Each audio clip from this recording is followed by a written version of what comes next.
حسبي ربي جل الله نور محمد صلى الله لا إله إلا الله. بسم اللہ الرحمن الرحیم۔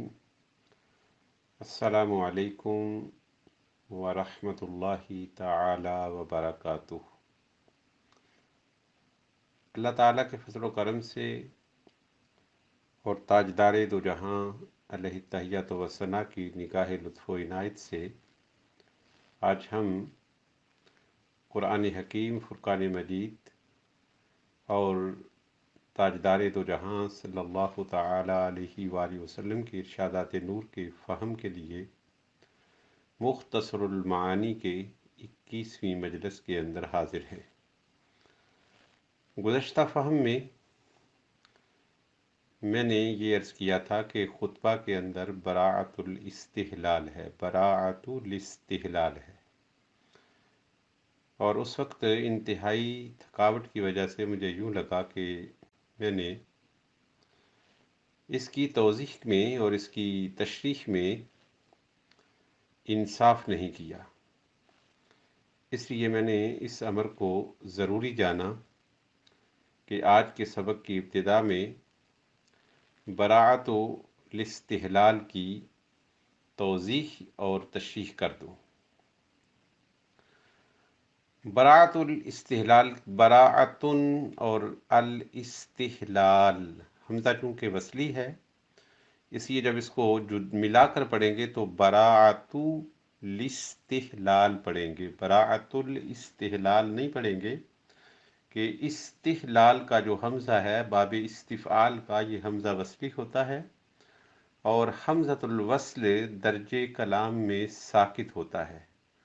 اور کلام کے جب درمیان میں حمزہ وصلی آتا ہے تو اس کا گرا دینا جائز نہیں بلکہ واجب ہوتا ہے،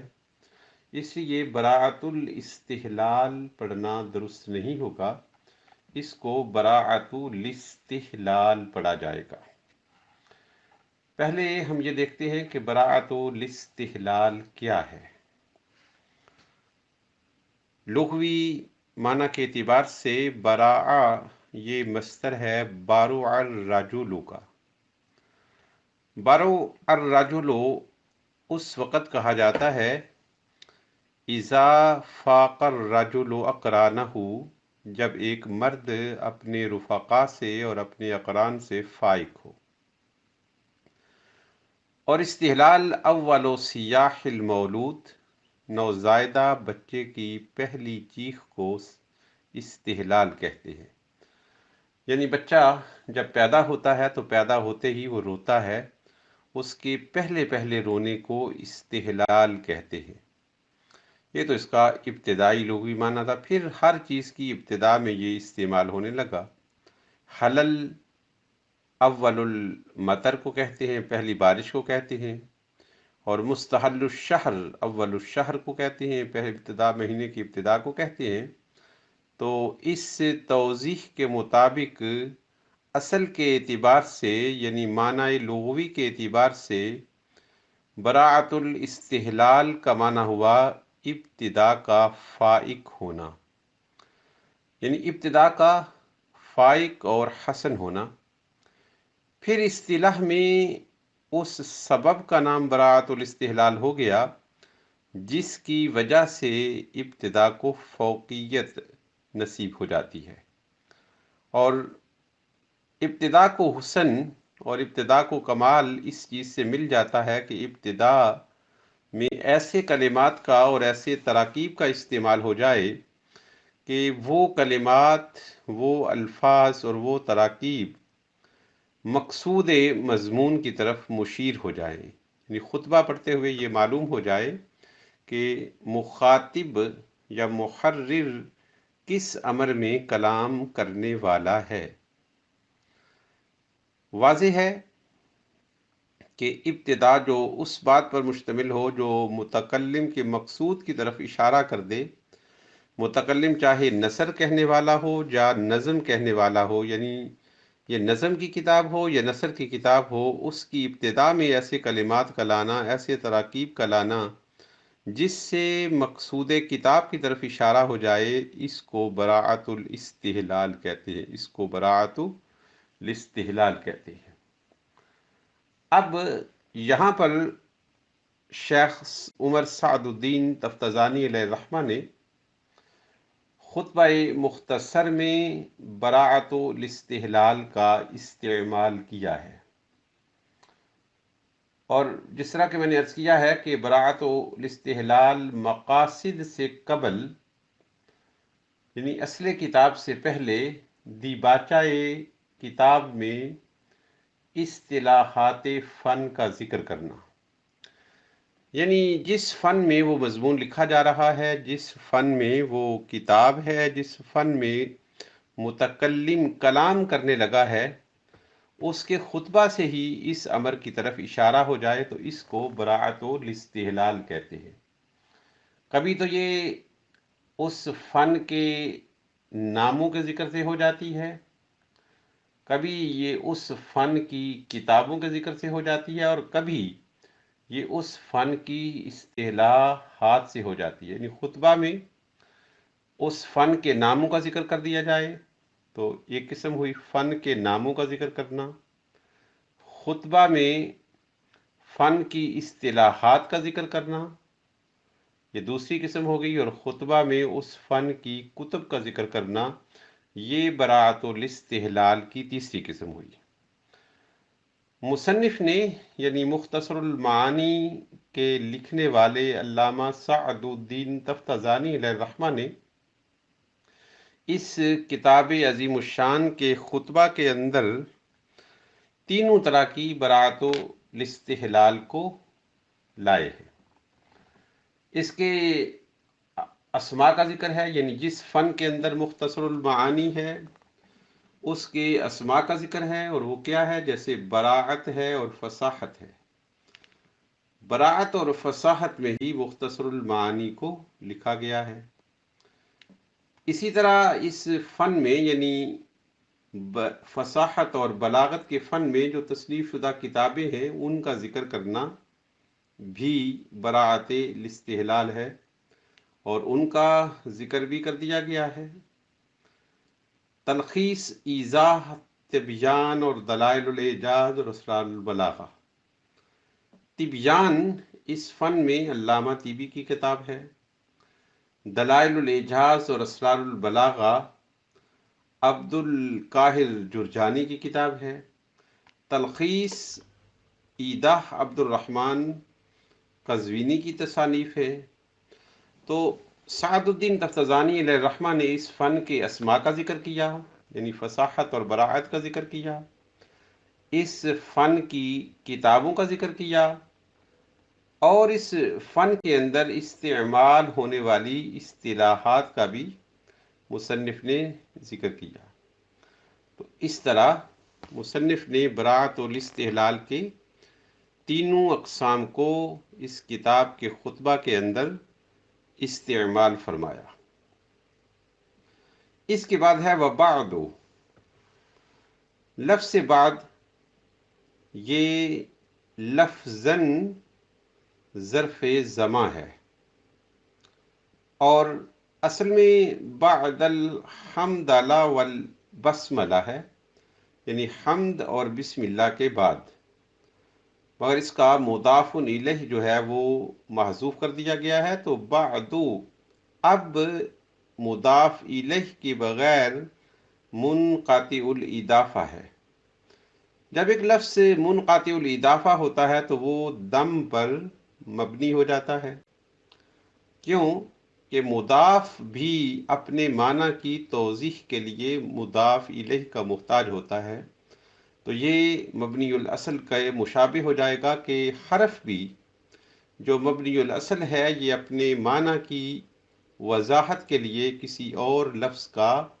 محتاج ہوتا ہے جس پر یہ داخل ہوتا ہے۔ تو احتیاج میں چونکہ یہ بھی مضاف الیہ ختم ہونے کی وجہ سے اپنے معنی کی توضیح کے لیے امر آخر کا محتاج ہوا، تو یہ حرف کے مشابہ ہوا، اور حرف مبنی الاصل کے مشابہ ہے، اس یہ بعد جو ہے یہ مبنی بر دم ہوگا۔ علامہ شہاب فرماتے ہیں کہ ہشام نحوی نے بلا تنوین دال کے فتح کی بھی اجازت دی ہے، یعنی بعدا بھی اس کو پڑھا جا سکتا ہے، مگر ابن نحاس کے نزدیک یہ غیر معروف ہے، جائز تو ہے مگر معروف نہیں ہے۔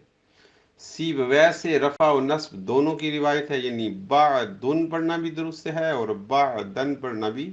درست ہے سیبویہ کے نزدیک۔ لفظ اما بعد اور لفظ بعد دونوں فصیح کلمات ہیں جن کا تعلق صنعت اقتداب سے آ رہا ہے، جس کا بیان کتاب کے آخر میں انشاءاللہ العزیز کر دیا جائے گا۔ ہاں، انشاءاللہ العزیز اگلے سبق کے اندر بھی اقتداب کے بارے میں عرض کروں گا کہ اقتداب یعنی الف قاف دو نقطوں والا، تا دو نقطوں والی، ضاد اور الف اور با، اس سے مراد کیا ہے۔ فصحائے عرب اور تاجدار دو جہاں صلی اللہ تعالی علیہ وآلہ وسلم کے خطبات میں لفظ اما بعد کثیر الاستعمال ہے۔ 40 صحابہ کرام رضوان اللہ تعالی علیہ اجمعین کی روایت ہے کہ حضور نبی انور صلی اللہ تعالی علیہ وآلہ وسلم سے لفظ اما بعد کا استعمال کرنا ثابت ہے، یعنی نبی دو جہاں صلی اللہ تعالی علیہ وآلہ وسلم نے اما بعد کے کلمات بذات ہی استعمال فرمائے ہیں۔ اسی وجہ سے فقہائے اسلام نے اس کی سنیت کا قول کیا ہے۔ خطبہ کے اندر اما بعد کہنا کو تاجدار دو جہاں صلی اللہ علیہ وآلہ وسلم کی خطبہ کے اندر سنت کو بیان کیا ہے، یعنی یہ سنت ہے۔ شارح نے بھی اسی خیال سے استعمال کیا ہے، اور کوئی شخص یہ کہے کہ حدیث پاک سے تو اما بعد کا استعمال ثابت ہے کہ استعمال لفظ پر بعد پس سنت نبی پر عمل نہ ہوا، جواب اس کا یہ ہے کہ اما بعد کے معنی ہے، اس لیے تحصیل مندوب میں اسی کے قائم مقام ہے۔ سب سے پہلے اس لفظ کو کس نے استعمال کیا، اس میں اختلاف ہے۔ علامہ ابن اسیر فرماتے ہیں کہ محققین علماء بیان کا اس بات پر اجماع ہے کہ یہ فصل خطاب ہے۔ فصل خطاب سے مراد اما بعد ہے، اور حافظ ابن جریر طبری، امام شعبی اور ابن ابی حاتم سے اور حافظ دلمی سے، سیدنا ابو موسیٰ اشعری سے یہ روایت ہے کہ حضرت داؤد علیہ السلام کو جو فصل خطاب عنایت کیا گیا تھا، اس سے مراد اما بعد ہی ہے۔ اس سے معلوم ہوا کہ اس کلمہ کی ابتدا حضرت داؤد علیہ السلام سے ہوئی، مگر ان حضرات کے اس قول سے لفظ اما بعد کی تخصیص ثابت نہیں ہو سکتی، بلکہ ہر وہ لفظ مراد ہوگا جو اما بعد کے معنی کی ادائیگی میں استعمال ہوتا ہے، ورنہ ظاہر ہے کہ اما بعد عربی ہے اور حضرت داؤد عربی نہیں تھے، ھذا ھو الظاہر۔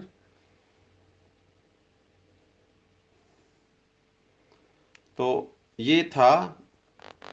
براعت الاستحلال اور بعدوں کا کچھ بیان۔ اس کے بعد مصنف علیہ الرحمہ نے والبراعت وبعد فرماتے ہیں فیقول العبد الفقیر الی اللہ الغنی مسعود ابن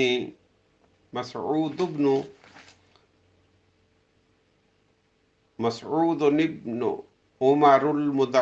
مدعو بسعد الدین تفتازانی۔ اس کے بعد آپ نے اپنا نام ذکر کیا ہے اور کیوں اس کتاب کو لکھا ہے اس کی وجہ عرض کی ہے۔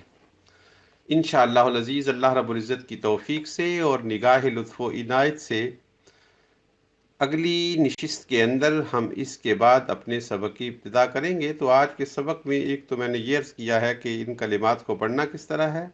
اور دوسرا بعدوں کے بارے میں کچھ تشریحی اور تفسیری نوٹ پیش کیے ہیں۔ اللہ تعالیٰ اس کتاب کو ہمارے لیے وسیلہ بنائے کہ اس کے صدقے سے ہم تیرے قرآن کی اور تیرے محبوب کریم علیہ الصلوۃ والسلام کے فرمودات کی خدمت کر سکیں۔ اللہ رب العزت سب کو اجر عظیم عطا فرمائے، خاتمہ بالایمان فرمائے، مرتے وقت کلمہ شہادت اور چہرہ مصطفیٰ علیہ التحیۃ والثناء کی زیارت نصیب فرمائے، آمین۔ السلام علیکم ورحمۃ اللہ تعالی وبرکاتہ.